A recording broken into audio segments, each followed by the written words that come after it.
చాలా మంది లేడీస్ ఏం చేస్తుంటారంటే, ఓకే ఇది నార్మల్ పెయిన్ నాకెప్పుడు వచ్చేదే అనేసి అనిపిస్తుంది. ఇప్పుడు మెట్లు ఎక్కగానే ఒక 1 ఫ్లోర్, 2 ఫ్లోర్స్ ఎక్కగానే నొప్పొస్తుంటుంది. జన అది సో, అది అరుగుదల వల్లనే వస్తుంది అనేది ఇండికేషన్ ఏంటి? సో, వెరీ గుడ్ క్వెషన్ అండి.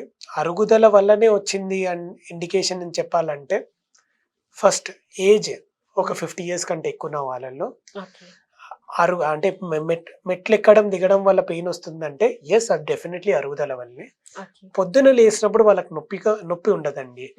As the day progresses so evening time వచ్చేంత వరకు వాళ్ళు పనులు చేసిన తర్వాత నీ పెయిన్ పెరుగుతూ ఉంటది. సో దాన్నే end of the day pain అంటారు. End of the day pain నార్మల్గా మోకాలు అరుగుదలలో ఉంటుంది. దీంతో పాటు మనము మోకాలు మడత పెట్టినప్పుడు స్ట్రైట్ అన్నప్పుడు కొన్ని సౌండ్స్ వినిపిస్తాయి. చాలా మంది పట్ పట్ సౌండ్ వస్తుంది సార్ అంటారు. సో దాన్ని క్రెపిటస్ అంటారండి.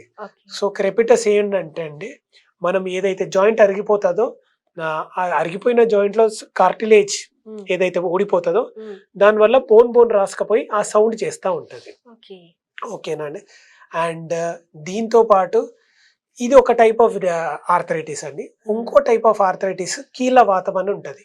దాన్నే రుమటాయిడ్ ఆర్థరైటిస్ అంటారండి.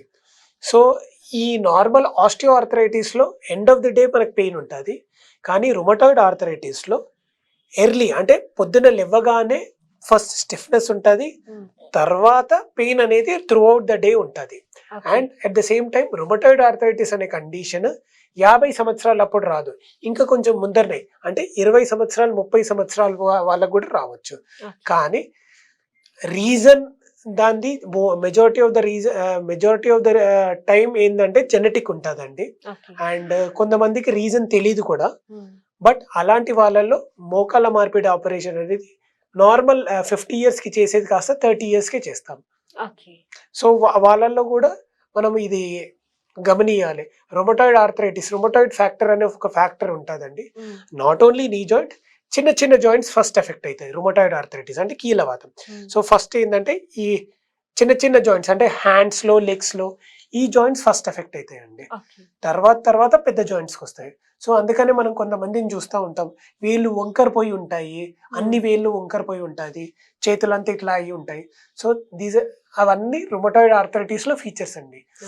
సో కొంతమందిలో వేలు ఇలా ఉంటుంది, దాన్ని స్వాన్ నెక్ డిఫార్మిటీ అంటారు. కొంతమందిలో వేలు ఇలా ఉంటుంది, ఇలా, సో దాన్ని బొటనాయిడ్స్ డిఫార్మిటీ అంటారు. కొంతమందిలో ఏళ్ళు ఇలా ఉంటాయి, దాన్ని అల్నార్ డీవియేషన్ ఉంటాయి. ఇవన్నీ కీళ్ళవాతంలో ఒక భాగం అండి.